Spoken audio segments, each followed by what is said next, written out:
여러분 앞에 지도 제가 가져왔는데요. 지도를 보시면 사도 바울이 먼저 마게도냐 지방에서 복음을 전했습니다. 그리고 마게도냐 지방에서 아래쪽으로 내려왔는데 그게 아가야 지방이라는 것이죠. 그래서 아가야 지방으로 내려와서 특별히 아덴이라는 곳에서 복음을 전했습니다. 아덴에서 복음을 전할 때 참 여러 가지 에피소드가 많이 나타났었죠. 그리고 결국 아덴에서 이제 결국 사도 바울이 고린도로 내려옵니다. 그저 지도를 보면은 이제 아래 고린도까지 내려와 있지요. 새로운 도시에 도착한 그는 생계 유지를 위하여 우선 일자리부터 찾습니다. 다행히 천막 만드는 기술을 갖고 있었기에 고린도에서 천막 장사를 하던 아굴라라 하는 유대인과 동업을 하게 됩니다. 그런데 이 아굴라와 그의 아내 브리스길라는 얼마 후에 바울의 전도 활동에 함께 동참을 하는 곧 선교팀의 한 멤버가 되지요. 그걸 우리에게 알려주는 말씀이 사도행전 18장 18절에 나와 있지요. 바울은 저 여러 날 유하다가 형제들을 작별하고 배 타고 수리아로 갈 때 브리스길라와 아굴라도 함께 하더라. 그 선교, 이제는 천막 장사, 이제 고린도에서 하는 걸 접어두고 이제 전도하는데 함께 길을 떠나는 그 내를 보게 됩니다. 아굴라와 함께 천막을 빚는 일을 하면서 사도 바울은 안식일에 유대교 회당에서 성경을 가르쳤습니다. 하지만 실라와 디모데가 마게도냐에서 내려오자 바울은 하나님의 말씀에 붙잡혔다라고 성경이 말씀을 합니다. 바울이 하나님의 말씀에 붙잡혀라는 말씀은 바울이 하나님의 말씀을 전파하는 일에만 전적으로 헌신하여라는 의미죠. 6일 동안 천막을 싣다가 안식일에만 회당에서 복음을 전하던 그가 이제는 일주일 내내 매일마다 회당에 들어가서 하나님의 말씀을 전하는 일에 전념을 했다는 겁니다. 바울이 신업에 봉사하지 않고서도 전도사에게 전념할 수 있었던 이유가 있었습니다. 그것은 실라와 디모데가 데살로니가로부터 내려온 이후에 사정이 달라졌는데요. 특별히 두 사람이 고린도로 내려왔을 때 빌립보 교회에서 보낸 막대한 선교 자금을 가지고 내려왔습니다. 그것을 우리가 알 수 있는 것은 고린도후서 11장 9절과 빌립보서 4장 14절에서 15절을 보면 알 수가 있습니다. 빌립보에서 보내온 헌금은 사도 바울에게 그 당시 너무나 필요했던 자금이었습니다. 그것으로 인하여 사도 바울은 더 이상 생계 유지를 위해서 돈을 버는 일에 매달리지 않아도 되었습니다. 실라와 디모데의 합류 그리고 그 선교 자금은 바울로 하여금 하나님의 말씀을 증거하는 자에게 온전히 헌신할 수 있도록 했고 또한 그가 고린도에 체류하는 동안에 그 선교 자금이 지속적으로 유용하게 쓰임을 받았습니다. 그런데 참으로 안타깝게도 바울이 날이면 날마다 회당에서 말씀을 열심히 전파했건만 고린도 사람들의 마음은 좀처럼 열리지를 않았습니다. 오히려 그들은 바울을 대적하기까지 했다 그러지요.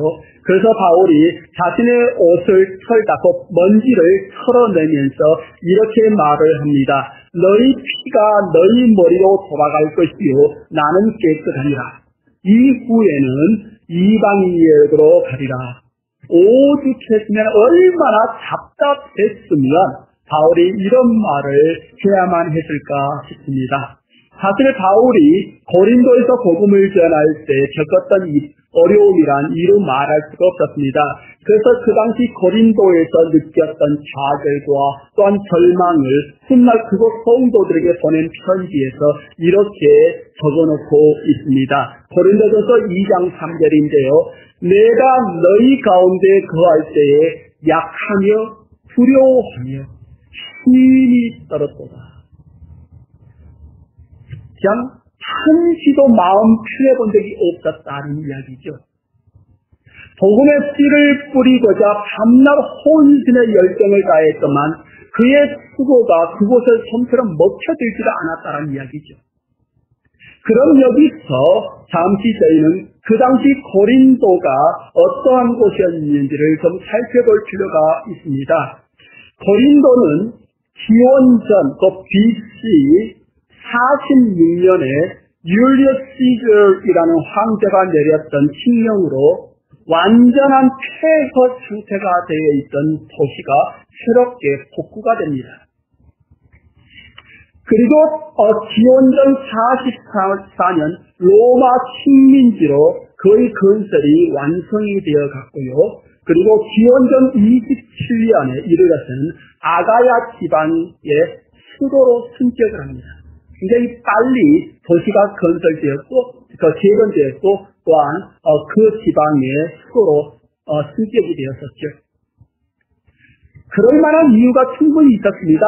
사실 고린도는요, 육지와 바다가 연결되어 있는 아주 지리적인 여건상 무역 통로로서 손색이 없는 곳이었습니다. 그래서 아주 막대한 자금이 고린도로 흘러들었어요. 그래서 부와 향락과 또한 그것 반해서 부도덕이 또한 넘쳐나는 그런 도시가 되었습니다. 그래서 기원전 5세기 초부터 하물며 사도 바울이 목회를 하던 그 시대까지도 고린도인이 되다라는 그 동사가 있었다고 그러죠. 코린티아나이즈. 그래서 고린도인이 되다라는 그 말이 한마디로 성적으로 신이 부도덕하다라는 의미로 통용되었다고 그러죠. 어떤 사람을 보고 당신 고린도 사람 되었군. 그 말은 당신 성적으로서 미안하다라는 그런 이야기입니다. 그 도시에는 또한 사랑과 미의 여신으로 간주되었던 여신 아프로디테의 신전이 있었고요. 그 신전 안과 그 주변으로는 1000명이나 되는 신성한 창녀들이 있었습니다. 그 sacred prostitutes. 소위 말해서 신성한 창녀들이어서 아주 그게 공식적으로 그렇게 잡이 맡겨졌습니다. 그래서 그 여인들은 남자들을 성적으로 해서 유혹을 했던 바로 그런 일을 했죠. 그 이외에도 메르큐레타 신전도 존재했고 아폴로 신전 존재했고 그 다음에 은스러 신이라고 일컬었던 아스클로피오스의 신전도 존재했고 또한 그 밖에 여러 가지 이방 종교의 제사 처소들과 슈라인들이 많이 존재를 했습니다. 그들이 소위 말했던 신성한 창녀들과 성적인 관계를 맺는 것을 그 당시 고린도 사람들은 거룩한 신들과 접촉으로 여겼습니다. 그러니 그 도시가 얼마나 성적으로 타락했는지를 어렵지 않게 우리가 헤아려 볼 수가 있죠. 영적으로 성적으로 아주 문란한 그런 도시였습니다. 그러한 타락한 도시에 바울이 와서 예수 그리스도의 복음을 전하니까 악의 세력이 가만히 있지 않았고 아주 심한 저항을 하게 되었죠.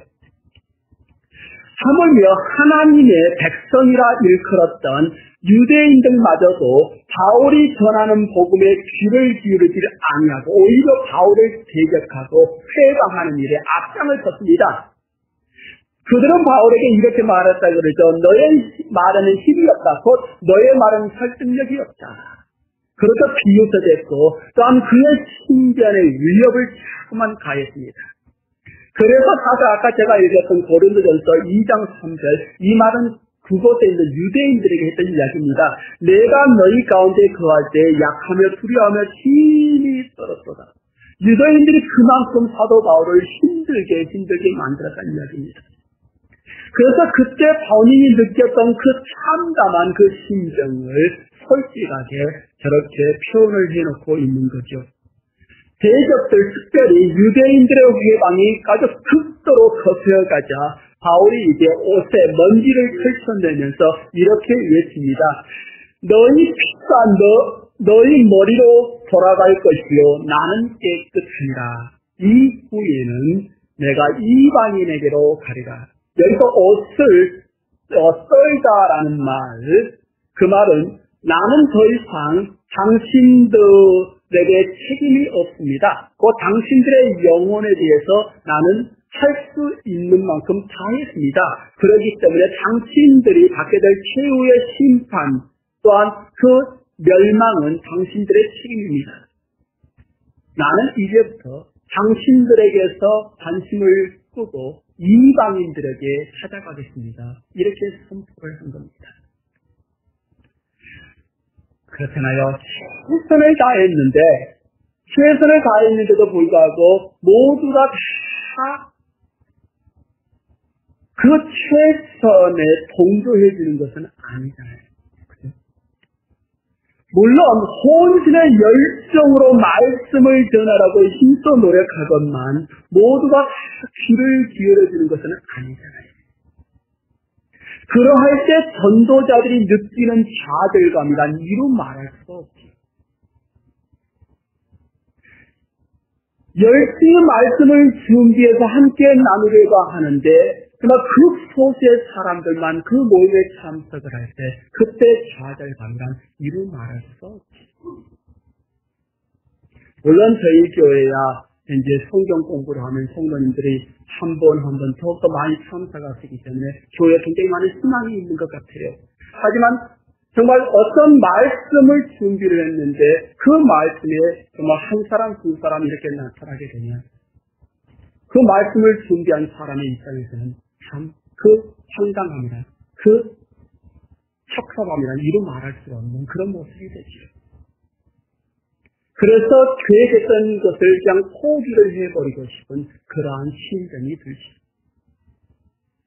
땀을 흘렸음에도 불구하고 열매가 적거나 아예 맺히지 않을 때 좌절감, 그런 순간에 느끼는 답답함, 이루 말할 수가 없습니다. 사실 바로 그러한 답답함을 사도 바울이 고린도에서 느꼈다는 거예요. 실을 밤낮으로 열심히 복음을 전하지만 도무지 사람들의 마음도 열리지 아니하고 오히려 대적의 회방만 더욱더 커져가는 그러한 상황. 바울의 승에 있어서 가장 최악의 순간이 그 순간이었습니다. 최선을 다했음에도 불구하고 전도의 열매는 맺히지 않을 뿐더러 대적의 회방은 더욱더 거쳐가고 또한 대적의 숫자가 더욱더 늘어가고 그러하서 바울의 마음이 녹아내리고 온몸에서 힘이 쭉 빠져나갑니다. 바로 그러한 절박한 상황에서 바울을 돕고자 나타난 사람이 있는데 그가 바로 오늘 저희들이 읽었던 사람 디도 유스도라는 사람이죠. 그는 하나님을 공경하던 사람으로 다행히 그 유대인 회당 바로 옆에 집을 가지고 있었습니다. 그래서 회당에서 아주 지치고 지친 사도 바울, 그를 자기 집으로 모셔다가 그의 심신을 잠시나마 좀 편히 쉴 수 있도록 이렇게 도와드렸다는 것. 이렇게 보느라면 그 순간에 디도 유스도와 같은 사람이 사도 바울에게 있었다는 것은 바울에게 임한 하나님의 큰 은혜였습니다. 정말로 이제 좌절하고 싶은, 정말 좌절할 수밖에 없는 그런 순간에 어떤 정말 고마운 한 사람이 나타나서 그의 마음을 헤아려주고 그의 심신을 달래주는 그러한 일. 사랑하는 성도 여러분, 우리 모두 정말 디도 유스도와 같은 사람이 되었으면 좋겠습니다. 물론 우리가 주의 일에 열심히 헌신하는 것도 중요합니다. 하지만 그와 동시에 주를 위하여, 주의 교회를 위하여, 주의 사람들을 위해서 열심히 헌신하다가 지쳐있는 성도들이 계시잖아요. 어떤 성가대 아니면 찬양, 아니면 어떤 그 지역에서 널리고 사운드 시스템을 만들면서 저 예배의 어떤 편안함을 돕는 사람, 부엌에서 정말로 아무도 들어오고 있지 않는 곳에서 열심히 땀을 흘리면서 부엌 봉사하시는 분들, 그러다가 마음이 지친 이런 사람들에게 정말 우리 자신들이 따뜻한 말 한마디 건네주는 것. 또한 그러한 사람들에게 커피 한 잔 대접해 드린다. 식사 한번 같이 한다는 것. 이거는 정말로 크다란 선행이라고 봐요. 사도 바울에게 있어서 디도 유스라는 사람. 그 사람의 선행은 사실 훗날의 고린도의 사역이 아주 크게 성공하는데요. 사실 그 사역이 성공으로 들어갈 수 있도록 사도 바울을 이 좌절에서 그것을 떠나가려고 하는데 그의 발목을 딱 잡아서 고린도에 머무르도록 했던 겁니다. 그 조그만한 그 선행이, 조그만한 제품이 얼마나 큰 용기와 또한 희망을 불러주는지. 고린도 사역을 포기하고 싶은 상황에서 바울에게 찾아온 또 다른 하나님의 은혜가 있었는데 그게 뭐냐면 주 예수 그리스도께서 친히 자신의 모습을 환상 가운데 바울에게 보여주십니다. 그리고 그에게 용기를 불어넣으시죠. 그리고 이렇게 말씀하십니다. 두려워 말라. 계속 전도 사역을 펼쳐나가라. 그리고 예수께서는 바울과 함께하고 계신 자기 자신의 그런 모습을 말씀을 하시고 또한 그뿐만 아니라 바울을 그 어느 누구도 감히 해할 수 없을 것이라고 저는 확신을 주시죠. 더 나아가서는 예수께서 바울에게 이렇게 말씀하십니다. 고린도에는 아직까지 구원받아야 될 자들이 많다. 이는 이 성중에 내 백성이 많으니라. 이 말씀은 바울이 고린도를 떠나가지 못하도록 그의 발목을 붙들었습니다. 그 도시에 아직도 하나님께서 구원하시는 영혼이 너무 많기에 비록 유대인들로부터 심한 회방을 받는다 할지라도 고린도를 떠나갈 수 없었다라는 것이죠. 바로 이것이 하나님의 마음을 아는 자들이 품는 고민이 아닌가 싶습니다. 그만두고 싶은데도 그만둘 수 없는 그런 마음, 그거는 사실 하나님의 마음을 아는 자들이 품는 마음인데 저는 그 마음을 거룩한 고민이라 말합니다. 홀리 골드, 거룩한 고민. 그만둬버리고 싶은데 그만둘 수 없는 것. 사람들의 마음이 열리지 아니하고 열심히 동참해주지 않아도 또한 사람들이 때로는 강하게 거부를 해요. 그곳에서 사역을 멈출 수 없는 것. 그것은 하나님의 마음이 여전히 그곳에 머물고 있음을 알지. 하나님의 마음을 아는 자들이 하나님의 마음이 머물러 있는 곳에 자기도 함께하기를 원하지. 그래서 사역을 멈출 수 없는 거지.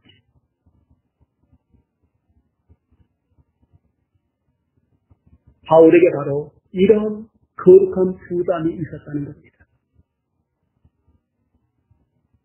바울이 고린도에서 이제 계속해서 결국 머물게 됩니다. 무려 1년 6개월이나. 바울의 선교 여정을 우리가 자세히 살펴보면요. 바울이 18개월 동안 한 곳에 머물렀다는 거예요. 이건 큰 사건입니다.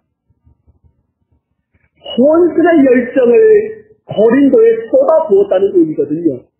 참고로 바울이 고린도에 머물렀던 기간은 기원후서 AD 50년 가을에서부터 52년 봄으로 추정됩니다.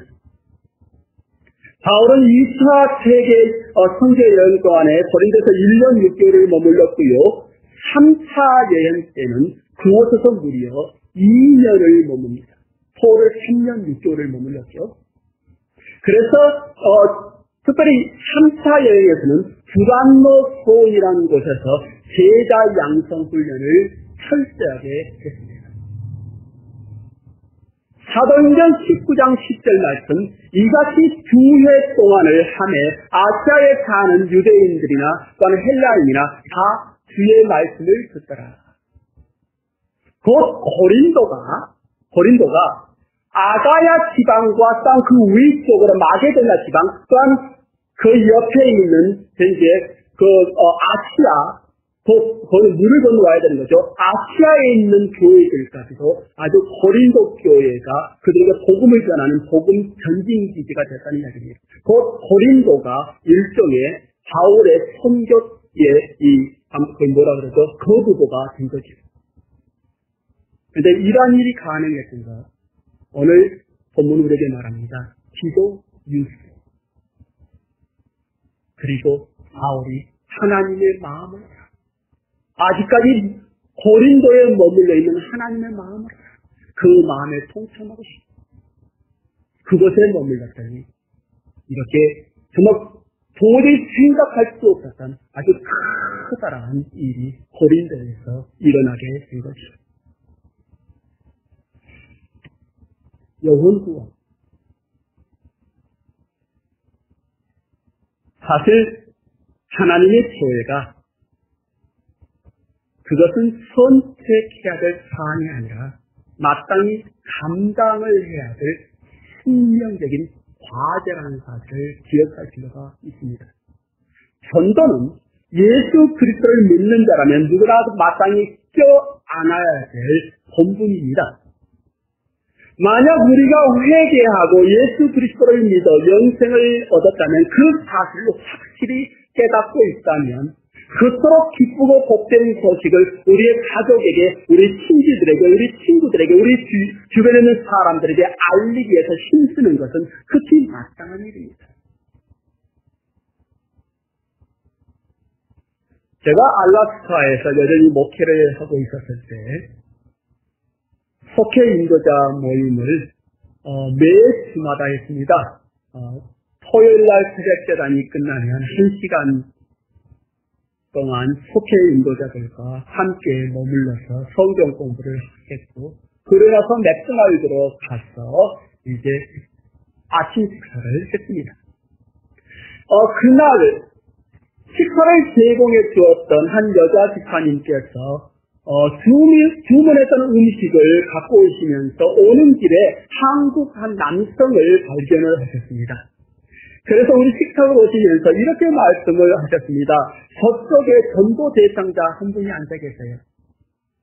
그러자 다른 분이 이렇게 제시를 하셨습니다. 찔러야 될 고구마가 하나 있어요?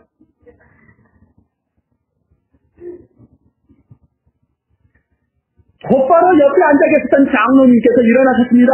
그리고 그분에게 걸어가셨습니다. 그런데 그 장로님께서 얼마 안 돼서 곧바로 돌아오셔서 시켜냈지만, 그리고 하신다는 변명이 뭐였냐면 식사할 때는 개도 안 건든다.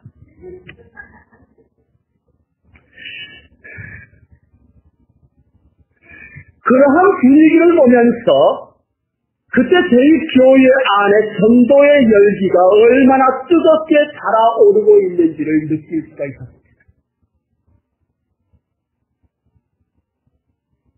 다시 말씀드리겠습니다. 교회의 전제의 목적은 영혼 구원에 있습니다.